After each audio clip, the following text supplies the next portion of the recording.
We're back. 15th episode of the Fifth Quarter Collective. Please like, subscribe, and share, everybody. If we had to describe this episode with one word, it might just be therapy. And after some of the events of today's games and this past weekend, you'll soon know why. But some interesting losses have taken place. We'll go around the horn in a second here, but we're recording this right now, fresh off the first round of MLB playoff games. And as you can see, our resident Oriole fan here, Coleman Young, just want to hand it off to you, Coleman. The mic is yours. First off, guys, how we doing? Let's do around the horn. How's everyone doing? How's everyone's day? We're probably better than you, if we're being completely honest. Right. I'm doing fantastic. I can tell there's you got a lot going on, so I'm gonna let you do your thing. Yeah, I don't have to have any sharp objects hidden around my house. I'm doing good. Coleman, how are you? Yeah, Coleman. I had a shit day. I take that back. I had a really good morning, a positive morning, excitement, a little bit of nervousness, but just pure raw excitement. The Orioles PR team did it again, came out with another banger of a postseason hype video. Ben McDonald speaking for about 1:30. I think I watched it 6 or 7 times. I was excited, and first pitch came at 3 o'clock. Game ended at 5:30. 2.5 hours of hell. Where do I begin? The Orioles lost 1-0 to Kansas City at home at Camden Yards, not in front of a sold-out crowd because it's difficult to get to on a Tuesday at 4 o'clock Eastern time, local time. The Orioles lost 1-0. Both teams had their aces on the mound. Cole Reagans for Kansas City, Corbin Burns for Baltimore. I would not describe... This loss hurts. This loss hurts more than last year's loss. Yeah, there was more excitement from last year's team, like going into the playoffs first time since 2016. You make back-to-back playoffs for the first time now since 1996 and 1997, and you lose 1-0.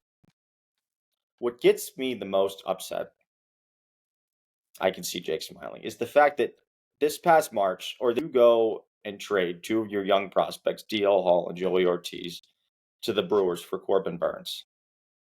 To get yourself a solid ace. To get yourself a guy who has postseason experience and can fucking pitch when it matters the most. Because last year, Kyle Bradish pitched well in the playoffs. After that, games 2 and 3 starters sucked. You give up 8 runs, game 3 to the Rangers, and you lose and you get eliminated. This year, you have an ace. An ace who was the best pitcher in the AL until July. Started the All-Star game for the AL. Had a couple rough starts in August, but that's okay. And he comes out and he throws 8 1/3 innings of 1-run, 5-hit baseball. Maybe even 4-hit baseball. 8.5 innings. Didn't even hit 90 fucking pitches. And you can't score a goddamn run? They lose that game 1. You have the guy. You've never had pitching like this. You won in free agency. You did your job. 1 run in the fucking 9-inning game, and you can't hit a sac fly with 2 guys on, with a guy on third, and then 2 innings later, another guy on third with 1 fucking out? James McCann, toughest guy on the team, had 2 awful at-bats. It was first and third, and then second and third. 1 out. Twice. Just swung at fucking junk. 3 junk-ass pitches. Jake could have hit those. Jake could have at least put a ball in play. All you have to do is hit a sac fly, and then the game is tied. Or at least you're leading at that point. You change the game. And then it goes to Gunnar, the star of the team. The whole ESPN, Bobby Witt versus Gunnar. Gunnar had 2 fucking opportunities to bring those runs in. None. And you know who does? Bobby Witt. He had a guy on third. The only royal batter on third base the entire fucking game because Corbin Burns pitched his lights out. He brings them in with the single and we lose 1-0. It's the fact that we it all comes, and the entire second half of the season we played like junk. But this past week we got back Mountie, we got back Westberg, we've got back guys to make our lineup dangerous again, and they did. They swept the Twins and took 2 out of 3 from the Yankees in New York. And I'm coming into the playoffs hot. I'm ready to go. We got the guys back. Yeah, pitching, if we piece it together after Burns, we'll be fine. Put up 0 runs in front of a home crowd and only hit the ball 5 fucking times. I mean, granted, you faced Reagans before. You knocked 8 runs on him. Granted, it was April. But they took him out in the 6th inning. You have a bullpen that's below league average. And you can't get a single fucking hit with runners in scoring position?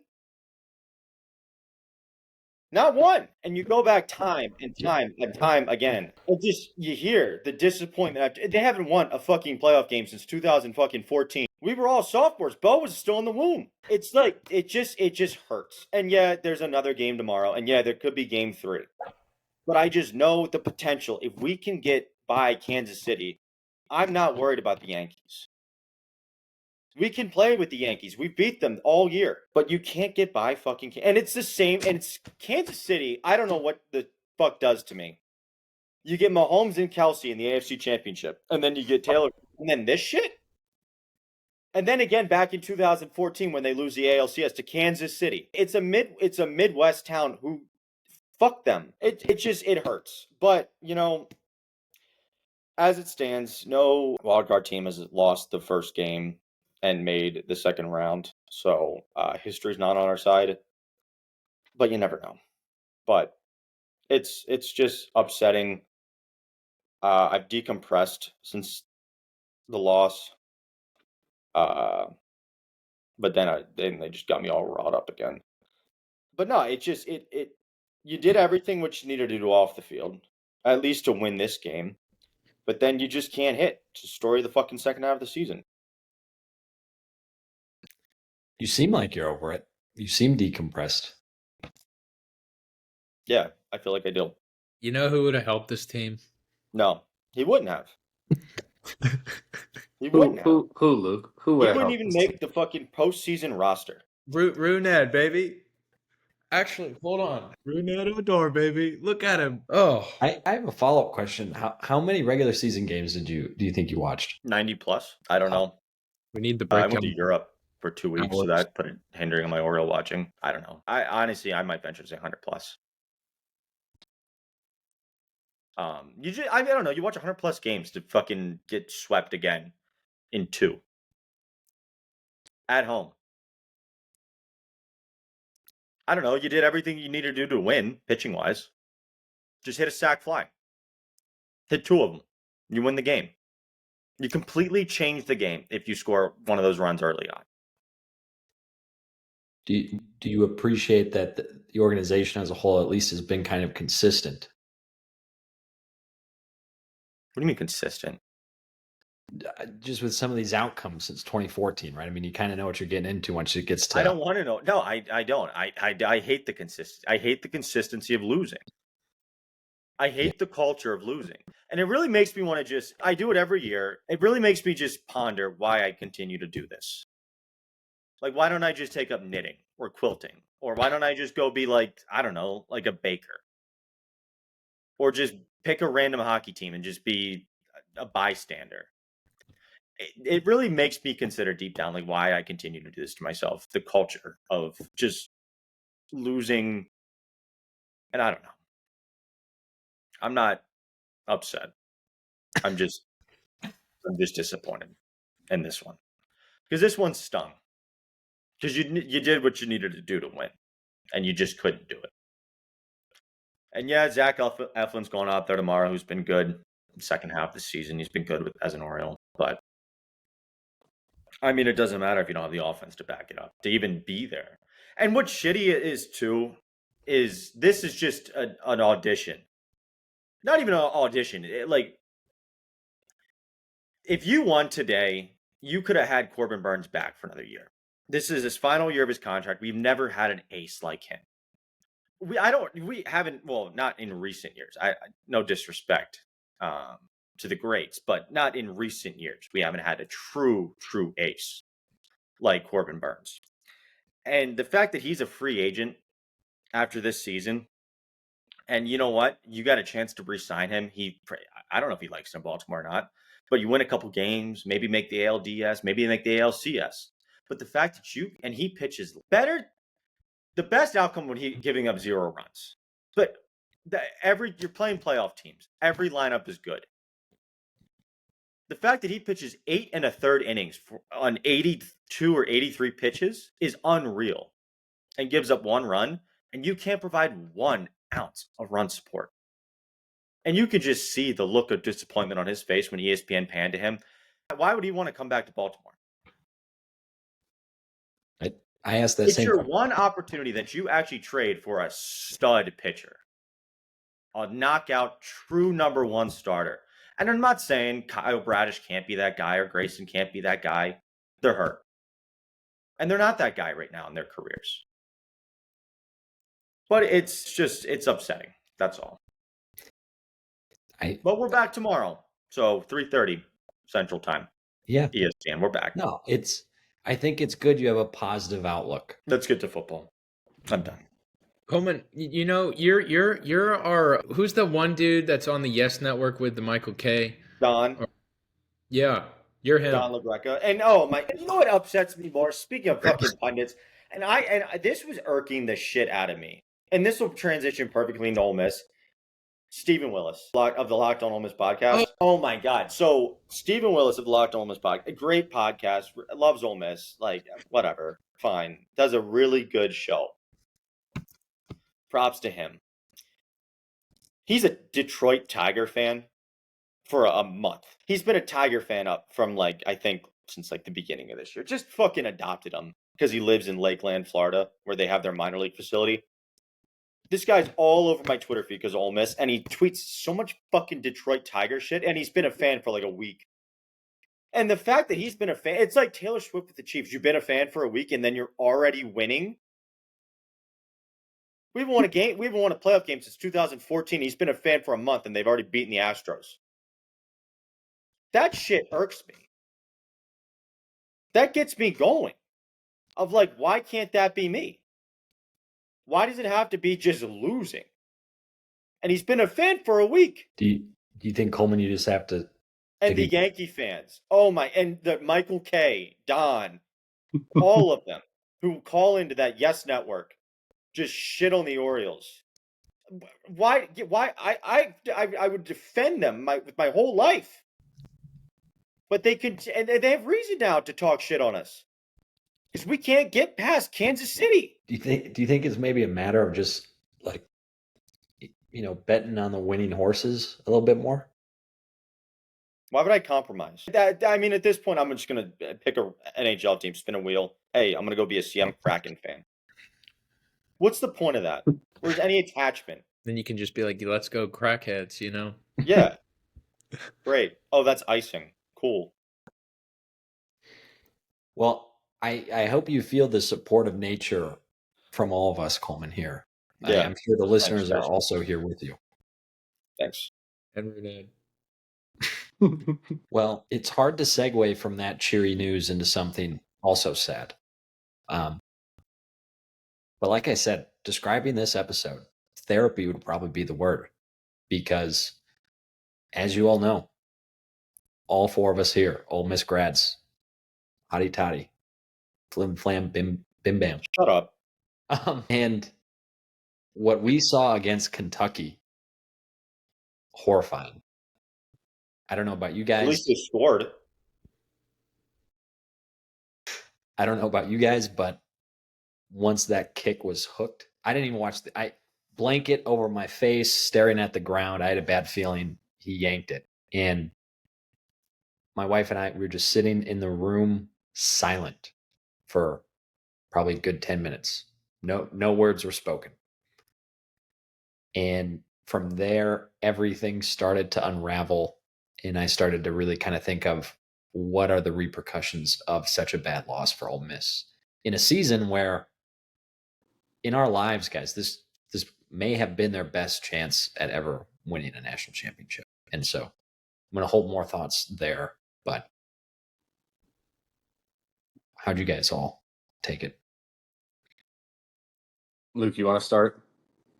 Well, I can start. I will say the only thing I can provide here, because I was a little occupied during the game, so my bad. But you're talking in the past tense, or was, there's still a chance. I mean, you can probably still get in. Maybe this was the wake up call they needed to, see. I mean, we've played what four terrible teams prior to that. Didn't know what we had.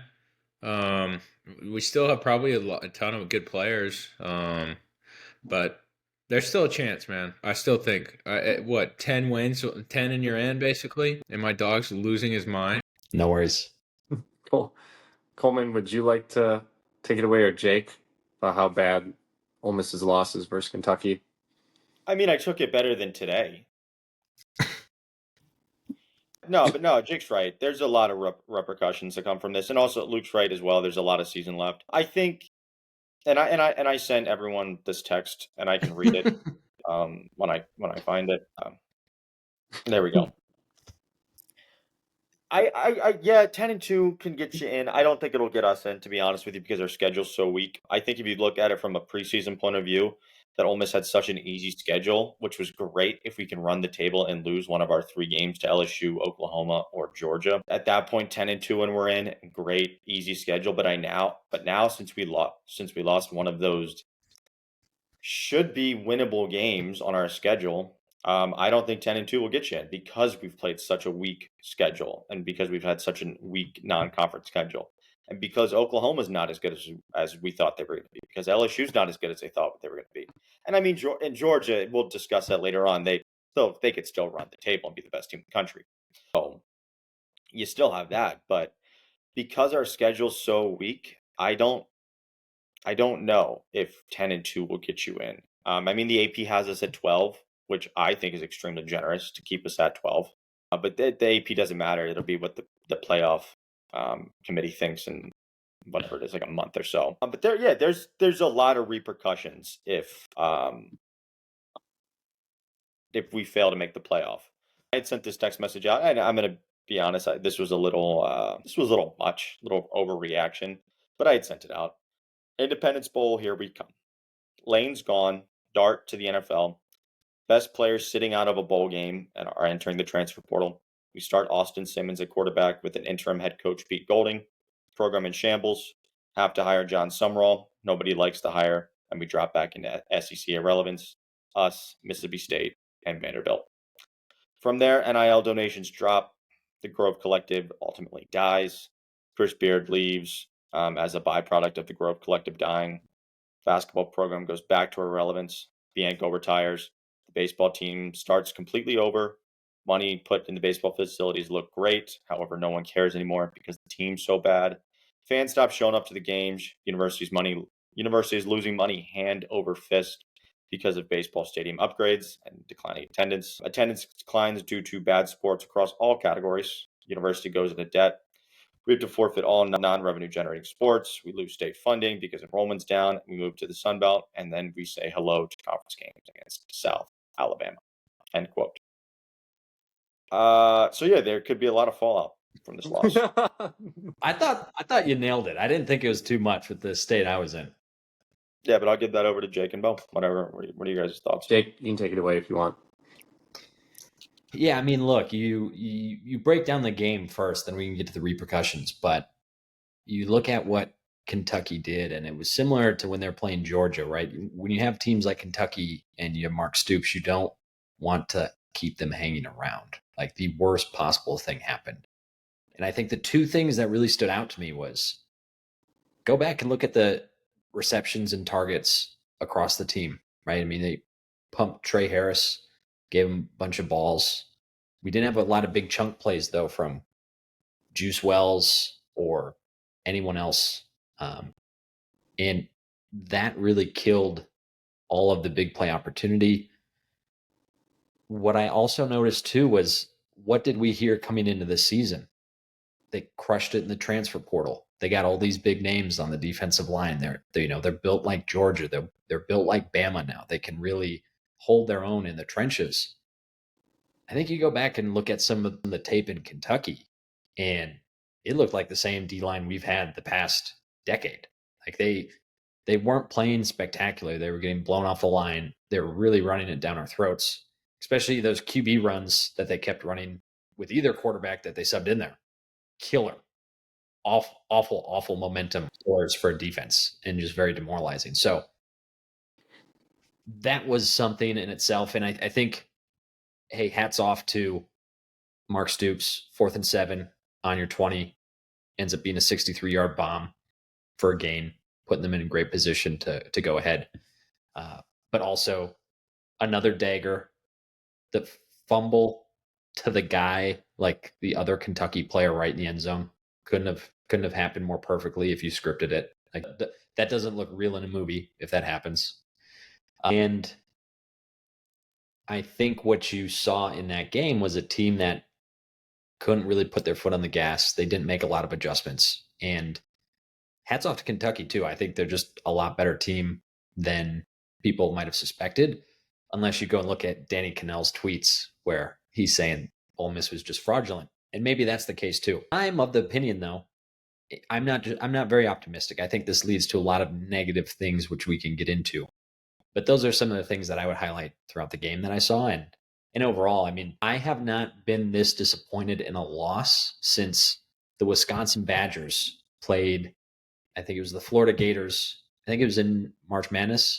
Yep. I forgot which round, but last second shot, Chris Chiozza goes down, hits a 3-pointer, ends the Badger season. This was after Zach Showalter hit a 3-pointer, points at Aaron Rodgers in the crowd, does the discount double check. I thought it was going to go down as a historic win, only for that to be killed.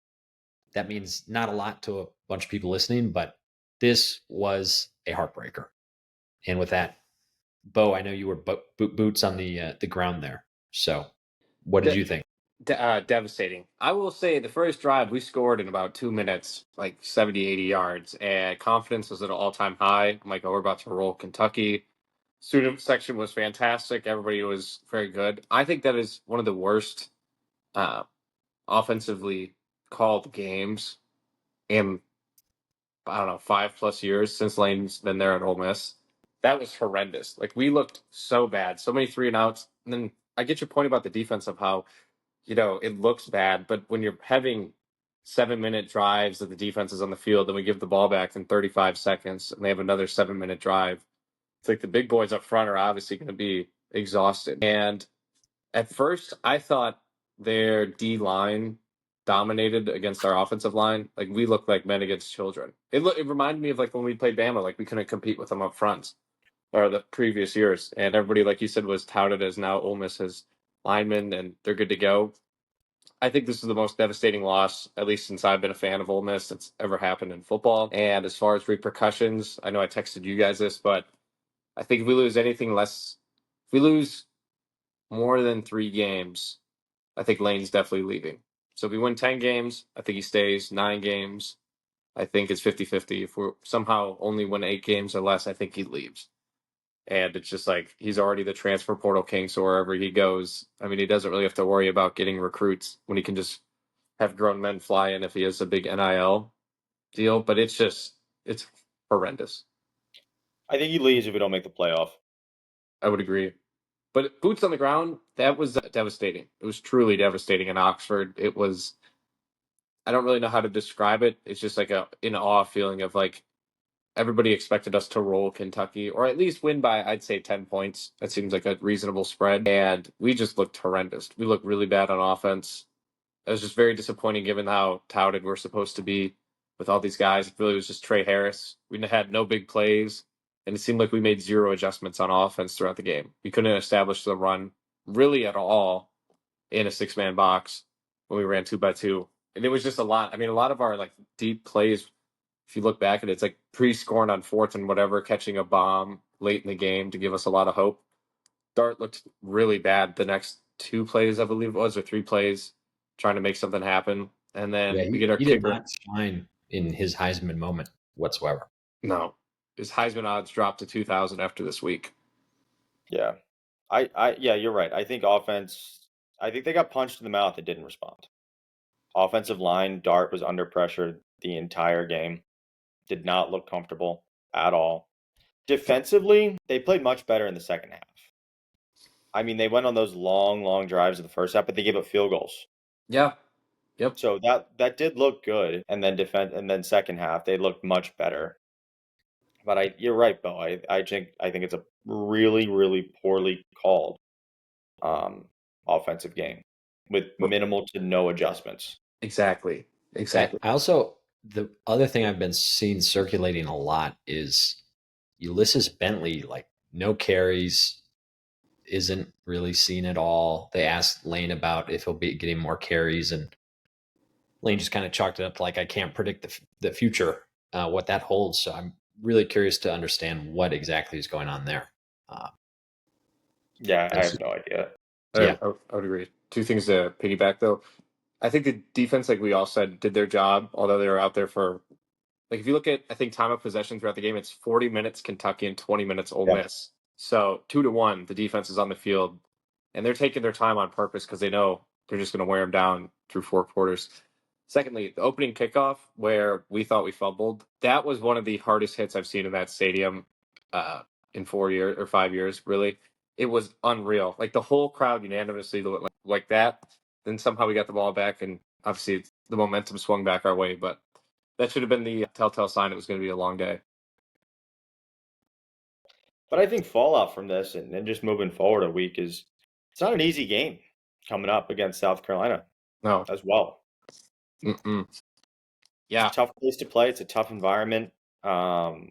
They have their quarterback back, Lenore Sellers, who's expected to play this week. Who they lost midway through this LSU game 2 weeks ago. It's not an easy road environment at all. I want to say that Ole Miss started out as a 10.5-point favorite. I think they moved all the way down to 7. Yeah. So, yeah. You guys seem a bit more optimistic about Lane staying around than I do. I kind of think it's. He's got to win out, really, because if we. Yeah, he does. He's got to win out. We have to win out. Like the only game, I still think we have to beat Georgia at home. We have to beat them. Like if we don't win out, I don't think we get in. I'm on the same side as Coleman. Yeah. Maybe it will matter. I don't know. It depends how they finish out, but I don't think it helps that Bama beat Georgia. No. I don't think it matters, though, to be honest, because we all know Georgia's a great team. Yeah, they looked awful in the first half against Bama, but they battled back. And they're going to be in every single tough game that they play, whether that's Texas, whether that's Tennessee, whether that's us. They're going to be in all of those games still. So, do you guys think Florida has already been putting out feelers to Lane? Yeah, 100%. Dude, for sure. Yeah, for sure. Texan's been down there already. But granted, he represents a ton of people, so we don't know, but yeah, looking like it. We can only hope that we want Kentucky to win out or perform very well for the rest of the season, so it doesn't make that loss seem critical. Yeah. It's brutal now. Like you guys said, though, this is the first time we got punched in the mouth. We're going to really learn a lot about this team this week when we play South Carolina. Either I think we roll them and are completely dialed, or we're going to see like a lot of immaturity and it's not going to be that hot, which I hope doesn't happen. But this should be the wake-up call we needed to get back on track. I just think this is going to be the most painful college sports breakup that we have seen when Lane is leaving Oxford, because he's beloved by everybody here. Really turned the program around from being a laughing stock to actually being a formidable opponent. I think it'll set back the program like a decade, probably. Even if they bring in who was it here? They were saying that you were thinking they're going to bring in was somebody saying the Tulane guy? Summerall.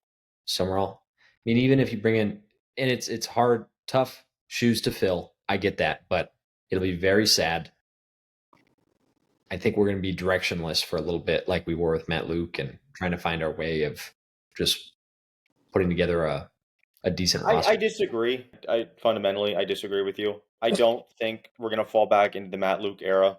Already, we're talking about this. This is definitely overreaction Tuesday. Talking about falling into the Matt Luke era with one loss. I think we will. No, You might have said, it's hey, we on already us. joined the Sun Belt. We It's already not joined the just Sun you. It's Belt. on me too saying these things. So I'm not saying that. But I don't think if we're gonna fall back into the Matt Luke era and go 4-8 every single year. I think that the leadership, from a leadership perspective, we have an AD who actually wants Ole Miss to succeed and is not looking just to hop to the next job. We have a chancellor who's actually involved with the athletic department. We have a great funding source in the Grove Collective. We have a community who wants this team to do so well and has put their money where their mouth is and have donated it as such. So I think it's completely different now than it was then, just from a leadership and administrative point of view and financial point of view as well. They've put money into the football program. They put money into other sports. Like, the university is committed to winning. Now, depending on what coach you hire, yeah, we'll tell a lot about like where Ole Miss thinks they are. Like, if you get a guy like Summerall, I think he'd be a good hire. You know, I like Coach Sig from Indiana, still winner. Great Granted, quote. I don't know how that James Madison and Indiana experience will translate to the SEC, but the man's a winner. Be a fun little hire. But no, I don't think we'll be perennial. That's a tough word to say. Perennial. I'm not gonna say it. Year after year, a 10-2, 11-1, 9-3 team. I think we can be an 8-4 program with a couple years with a 10-2, unless we go out and get the right coach. Unless we go out and get another Lane or a guy like that who can win at a high level. I think we've built really, really good building blocks of a program that, hey, that's going to start us on the trajectory of like an Alabama, of a Georgia. We're not there yet, and clearly we're not there yet, but we at least have started laying the foundation and laying the groundwork under the Kiffin era. I just see nightmares ahead of Lebby just running Mississippi once Lane leaves. That's kind of how I see it. I know Mississippi State They're doesn't. years behind though. You think we're going to be decades behind? They're already years behind everything. We might be on coach number 2 or 3 at that point. I Yeah. think Mississippi State's years behind everyone in the SEC, like NIL wise, facility wise, everything. Yeah. I'm not worried about Mississippi State at all. I think Vanderbilt's more formidable than them right now. Yeah. Fair. And yeah, Levy's a great hire, but again, it starts with a commitment to winning from a leadership and administrative level that I don't think they have at Mississippi State, especially financially. That NIL is really, really lacking. I hope I'm wrong. I hope I'm wrong. I hope they're able to bounce back. And hell, like you were saying, it's one loss. They can still make the playoff. I'm certainly in the doomsday camp as of right now still. Unless they're the 12th seed, and I will still fight for not having the little man be in the 12th seed. Mm-hmm. Day. Bad day. Yeah, we can only hope that they win out right now. And I think the big thing is if they're undefeated past Georgia, it'll look good. That's really like the next hallmark moment. I think if we lose any game since or up until that, I think it's basically just downhill slide. Yeah, I would agree. 100%. And hopefully we can catch Georgia sleeping a little bit. But like you guys mentioned, hell of a game. Bama came out, really just jumped on them, had them down. I think it was 28 points at one point. Georgia battles all the way back. I flipped away from the game for a bit. You know, I thought Bama had it wrapped up, and sure enough, switched back over and couldn't believe the score. Couldn't believe the score. I thought when I was watching it, you have that 17-year-old Ryan Williams. Mm-hmm. Amazing. Bama. He would have hit a sack fly. You think so? He could have Yeah, I do.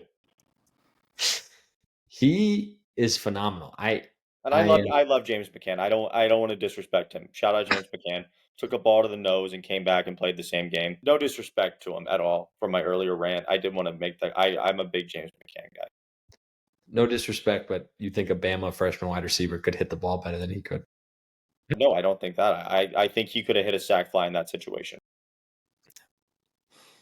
Well, the kid's got all the tools to hit a sack fly. And Milroe's stock just skyrocketing up. The one thing I wanted to know from McShay is where he would have Ryan Williams if he was getting drafted this year compared to the other wide receivers. I haven't looked at that deeply, but the one thing I will say is I think this win and the improvement we've seen with Jalen Milroe, Heisman odds definitely skyrocket, but you look at how much of a progression he's made from the past, few years, even just going back to last year getting benched and what he's been able to do now. I think he's probably the third quarterback off the board within the top 15 picks next year. I think you have Ewers, Sanders. I think Beck's going to really fall partly because of this Bama game.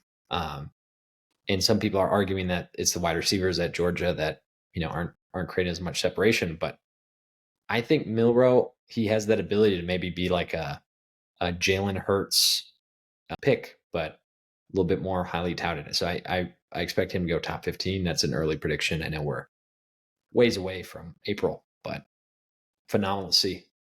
You're just itching for a draft. You're itching for a draft, and it's only week 6 or whatever. You know me, Luke. Yeah. Any other thoughts on Georgia Bama guys at all? I know it was and shout out DeBoer. Wow. Yeah. DeBoer's proved me wrong. I thought he was going to flop. I really did. I thought he had shoes too big to fill coming after Saban. And so far, no, it's only week 4, but he's definitely held his ground. If not, kept Bama where it is currently. So shout out to DeBoer. Game of the year so far. Mm-hmm. I'd be shocked. I think maybe something will top it, but I'd be shocked. Yeah. Phenomenal performance by them all. And again, watch for Milroe creeping up those draft boards in a few months here. Any other college games that were on your guys' radar? Those are really the two big ones that I had. I didn't watch a whole lot of them with the bad mood I was in Saturday. So no other things from you guys, college football wise? No. I had a couple things if we did want to just talk about it briefly. One, shout out Indiana, 5-0. Shocking. Beat the Terps. So it was a big win for them. Two teams I really kind of want to dive into, or two games really I want to dive into, was Colorado UCF and then Auburn and Oklahoma. Colorado, silent. 4-1? Yep. Could win the Big 12. Like legitimately has a shot at the playoff. Like UCF's a good football team. To go into Orlando and do that, it's pretty ballsy at Colorado. Good on them. Legitimate shock to win America's College Football Conference. And then Auburn. Oh my Lord. Talk about a collapse. Up 21-7. No, up 21-10. About 8 minutes left. They blow it. Oh my God, it was awful. Peyton Thorne with a late 6. 3-4 minutes left in the fourth quarter. Throws a pick 6 for them to go down 3 points. And then they have that final drive, which is just horrific. I don't know what they're doing down there. I know they're recruiting well, at least high school wise, but that team right now is so bad. Hugh Freeze throwing his players out to dry, just playing uninspired at all the positions. I mean, first half they had that game won. Doubled up Oklahoma's yards with a freshman quarterback. I had picked Auburn. I bet on Auburn. Again, not gambling advice, but my God, that's a collapse. And where do you go from there? If you look at their upcoming schedule, my Lord, I don't even know if they win 4 games. How long does Hugh Freeze have?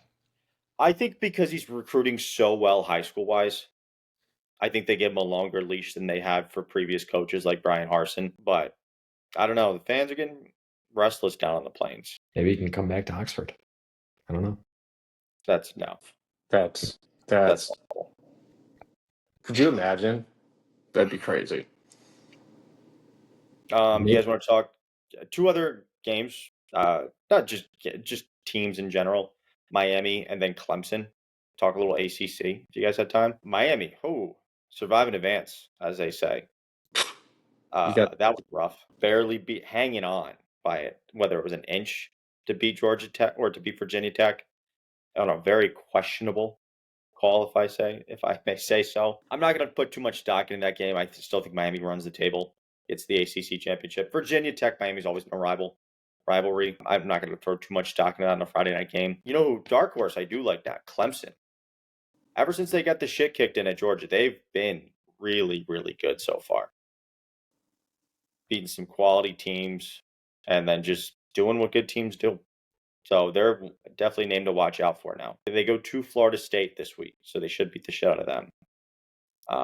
But definitely looking like a Clemson Miami ACC championship matchup. Yeah.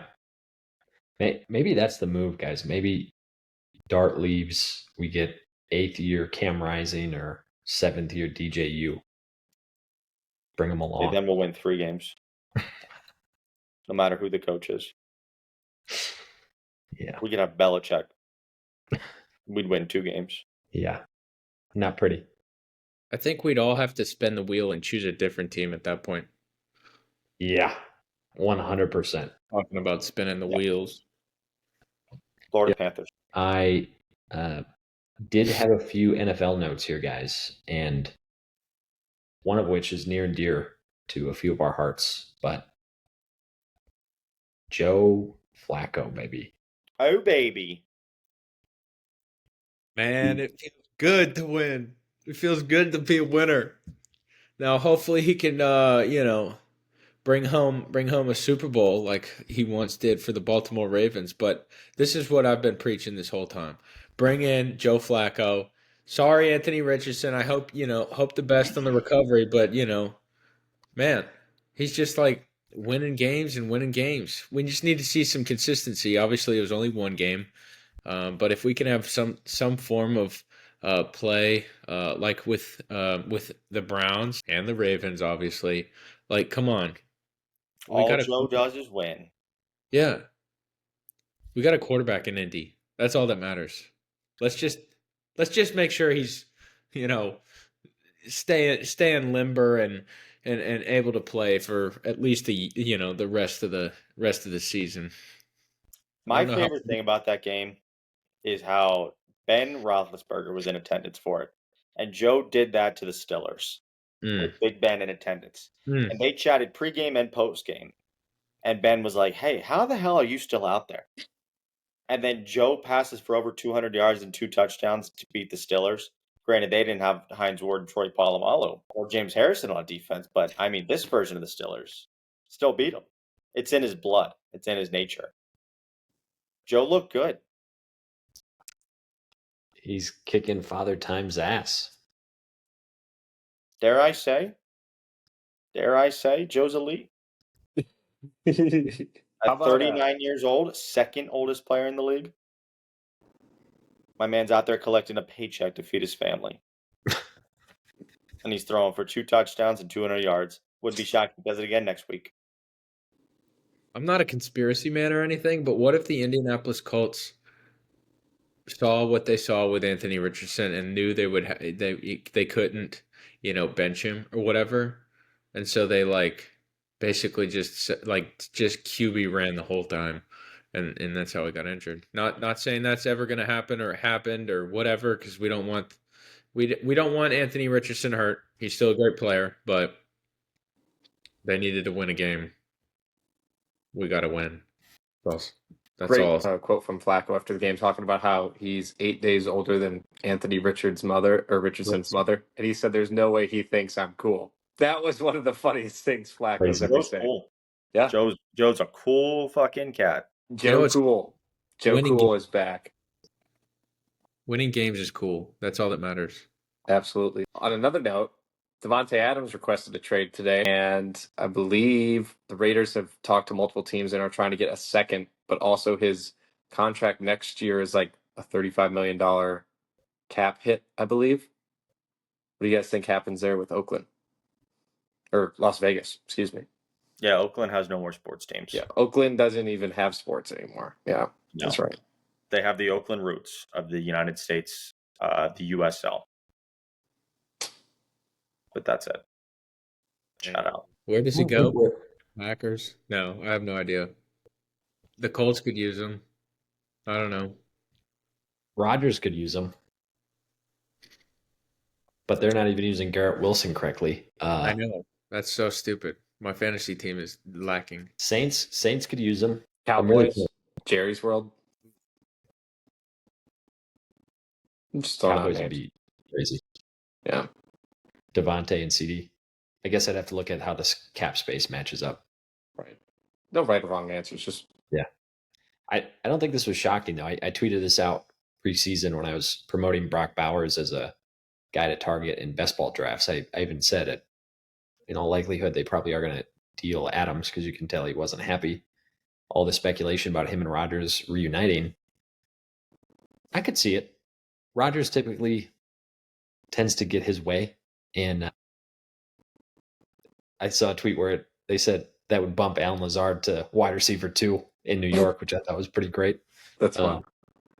But yeah, I mean, why would he want to stay with the Raiders? It's not a play. He's 30, 31.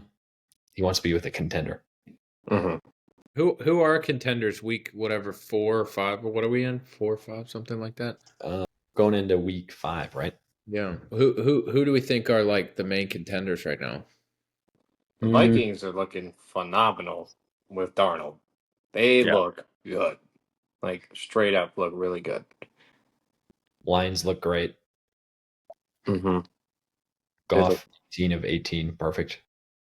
What if he gets traded to the Chiefs? I don't know what their situation is. Chiefs I couldn't do it. I couldn't fucking stomach that right now. Yeah. Coleman, Yeah, continue. Kansas City, Buffalo, Baltimore. Buffalo. That's the spot. That's a good one. That's the spot. Good one, Coleman. Thanks. I don't see him out in Baltimore, to be completely honest. I really don't. But it'd be cool. Yeah, why wouldn't he go to Buffalo, though? That makes total sense. Yeah, they have nobody to throw the football to when you have the best QB. That would be lethal. Yeah. It would shave a few days off your life too, Coleman, I'm afraid. We beat the fuck out of Buffalo Without Devontae Adams. on Sunday night. Who cares? They'll lose to Kansas City in the playoffs, and so will we. So it won't matter. That Kansas City play where Mahomes runs into Rashee Rice's leg looked horrific. And I've never seen anything like that before from like friendly fire accidental tackle. But I'm shocked the reports are saying there's no ACL damage and they expect him back. I don't even think he'll have to have surgery. That was stunning. That's good news for the Chiefs, but still, you Hollywood Brown out with like a dislocated AC joint. He's a bum. You have Rashee Rice out. So now you have Xavier Worthy, Kelsey, who hopefully can return to his old playing form. He'll play himself into shape, but still a bum. Kelsey's, yeah. You have Juju Smith-Schuster. Juju Smith-Schuster back.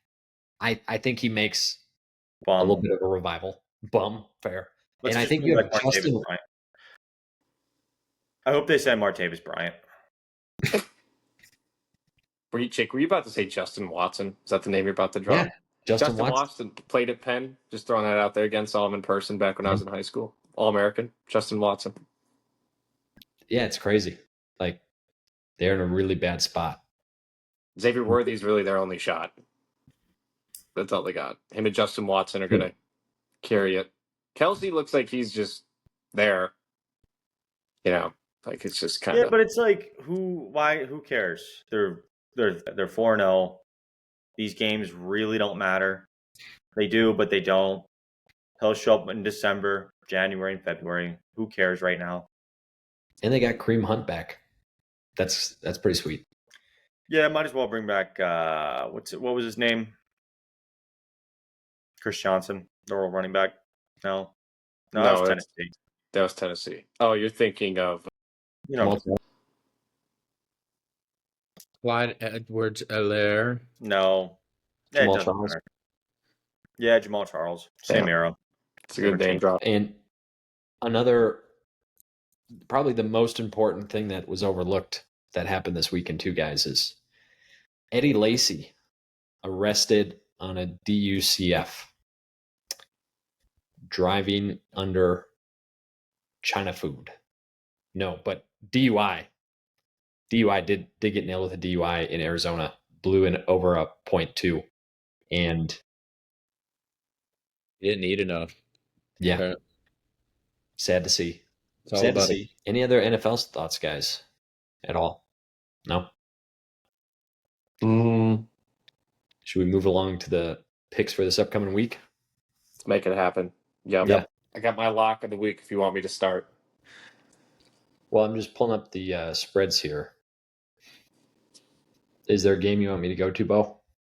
Or are we doing college or pros? College, sure. College. Again, not Go gambling advice. Not gambling advice. Not gambling advice at all. Not gambling advice. Got Indiana minus 13.5 at Northwestern. I think that is a lock because, as Coleman said, that guy just wins. He just wins. Coach Sig, baby. Coach Sig. He said, "Google me," end quote. That's one of the most gangster things somebody's ever said in an interview. I had no clue who this guy was till I read that. Walked in Monday. I'm like, this is who I'm taking. Yep. Minus 13.5. I like Yeah. that. Shout out Indiana, James Madison, Elon. Yep. Indiana University, Pennsylvania. Yep. Shout out. I'm assuming nobody's taking Northwestern there, right? We're all Indiana. Yeah. Have we been keeping score at all? No. Like, am I big? Am I in the in the hole like by a lot? So should I just be fading it? I'll have to go back and look. I don't have them tallied up right now, but I can get that updated for next week. We don't have to do that, but I was just saying if I was That'd losing. be fun though. I am interested to see what we all got. My last week's picks didn't fare too well. Shout out Georgia. Yeah, I can dig those up. I have them written down somewhere here. I don't know where they're at though. Anyway, what about Ole Miss, South You Carolina? guys are curious. I do keep track month to month of how I do in each sport. If you guys are curious to hear my percentages. Yeah. Dude, yeah. Right now I'm batting a 60% in NFL, 53% in collegiate football, and then I want to say around 57% in soccer. Wow. Wow. We're Coleman, doing look well. at you. Good stuff. Again, not gambling advice. Not gambling advice at all. No. It's interesting. I started a spreadsheet like that back at work, and I'm 46%. It's only been 3 weeks. I've been keeping track of this. I think 46% for NFL and 38% NFL, 46% college football. Coleman's kicking me. Just looking at the games here, what do we think? Ole Miss, South Carolina. It's Ole Miss is minus 9.5. I mean, it depends on what Ole Miss we see. If they don't make any adjustments on the offensive side, it's probably South Carolina. Oh, South Carolina. +9. I'm hoping Ole Miss whoops them by like 21. But the not Ole Miss side of me thinks it's going to be a very close game. What do you guys think? I think they narrowly escape. I'm going to take South Carolina to cover, Ole Miss to win. Agreed. That's where I am. I think this is the week. I think this is the week we've seen. We see what they're actually made of. I see great things. Honestly, I see points. Yeah. I'm taking Ole Miss. I'm with you, Luke. I see a lot of points. I see them coming back out with a vengeance. Agreed. Turn this thing around. Let's see. What other matchups do we have? We have Clemson, Florida State. Clemson's 14.5. Oh, I'd hammer Clemson. Hammer Clemson. Hammer Clemson. Hammer Not gambling advice. Not gambling advice. Hammer Clemson. I want to so bad just to go against the grain, but I just can't, man. Yeah. I'd bet that shit up to like 25. Yeah. Alternate line. Not enough. And looking at one more matchup here, what about Michigan, Washington? Washington. Washington's 2.5 point favorites. Take Washington. Who's at home? It's at Washington. Okay. Yep. I'm going to take Michigan plus the points. Defense travels. Yeah, I'm gonna go with Michigan as well. Same. Also Michigan. How are you forgetting the biggest game on the board? Yeah. Where am I? Oh, Mizzou at Texas A&M. yes. A&M's a 2-point favorite. Going Missouri. Same. And easily. I can't stand A&M. Like, I can't stand the institution, but that's neither here nor there. I really do like Marcel Reed, though, their quarterback, who was once actually committed to Ole Miss, who decommitted and went to A&M. I think A&M. Missouri has. We talked about a lot. I touched on it a little bit last week. Missouri hasn't looked great, and I think this is going to be a really, really, really good test for them. But I don't know. I like A&M at home. Nice little rebound spot. Playing a big top 10 team, just like they would Notre Dame. I think it's a rebound spot for them. They saw flashbacks from Notre Dame. I think they win this one. Love that. Which is honestly as like a sneaky SEC, top of the SEC team. They beat Mizzou. They beat 3-0, 5-1. Yeah. And they don't play Georgia or Bama. Yeah. A&M's doing well under Elko if they win this game. We have I think that's it for the college slate games. I'm checking out some of the NFL games here. We got Bills Texans, Bills at Texans, Bills 1-point favorites. One. Whoa. Keep going back and forth on this. Whatever, I keep thinking about it. But probably the Bills. I don't know. You can go either way. That's a toss-up game. I'm just going to go with Bills. I'll take Buffalo. I can't see them losing 2 in a row. I'll get right spot in Houston. I'm not a big Houston fan. I hope they lose as many games as possible, for my own sake. So I will be going with the Bills. I'm going against everybody. I'm going Texans. I think that high-powered offense will be just fine. We have Dolphins Patriots. We're not doing that. No. We're not doing Raiders Broncos. Yuck. That one's at least a little more exciting. What about the Thursday night game? Buccaneers at Falcons. Falcons 1.5-point faves. It's an interesting game. Yeah. I'm feeling dangerous. So I'm going with the Bucks. I'm with you, Luke. Bucks. I'll zag and take the Falcons. Falcons. I like Baker in that offense they have. Bucky Irving been getting some great carries. What do you guys think Cowboys Steelers in Pittsburgh? Steelers 2.5-point favorite. I like Steelers at home. Steelers. I'll go Cowboys. Yeah, I like the boys in this spot. Boys. I don't think Pittsburgh's all that good. They started 3-0, but you beat the Chargers, who are banged up, especially they have to travel the East Coast. Mhm. I don't know. We'll see what Justin Fields is made out of. I feel like he hasn't really played many good teams, so Yeah. we'll see. Jets Vikings. Vikings 2.5-point favorites at home. No, it's in no. Where do you get these lines from? They're in England. That's an England game? Yeah, it's in England. It's in London. A little farther away than Minnesota. Who's playing that game? Sorry, I zoned out. Jets Vikings. Vikings 2.5-point favorites. Vikings. Yeah. I'll go Jets. I think their fans travel. We'll say their fans travel. Yeah, I'm gonna take the Jets too. I feel like there's always an upset in these like London games. Yep. And I'm gonna take the older, more experienced quarterback. Agreed. Jets. And last one here, we have Ravens at Cincinnati. Ravens 3-point favorites. I'm taking the Vens. Yeah, I give don't me think Vans. We need to win something. Cincinnati does not look good at all. Mm-hmm. A lot of problems under the hood, I think. I think I'm having to go Bengals just because Baltimore sports is in shambles as we speak. I think it'll be contagious. Where is it at? Cincy. Okay. I think Cincinnati's defense is just really, really poor. Yeah. I think Derrick Henry's going to run over. And typically the Ravens and Bengals split every year. But and normally Cincinnati's defense is average to above average. I just think the defense is so bad this year to where we're going to run all over them and then pass all over them. I'm not super worried about this. I'll take the Vens. Awesome. I think that's it with NFL picks, guys. Any other ones you want to throw out there? No? Just confident about my picks. That's all. Feeling good. Yeah. Love it. I'm feeling good. Amazing, guys. Well, any closing remarks here? College hoops, basketball back in a couple weeks. Are you working on Big your news. Big news. college special, Coleman? Zags. Gonzaga is now joining the Pac. Really? Yeah.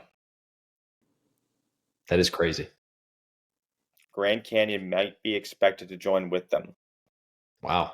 It's a really good West Coast basketball conference now.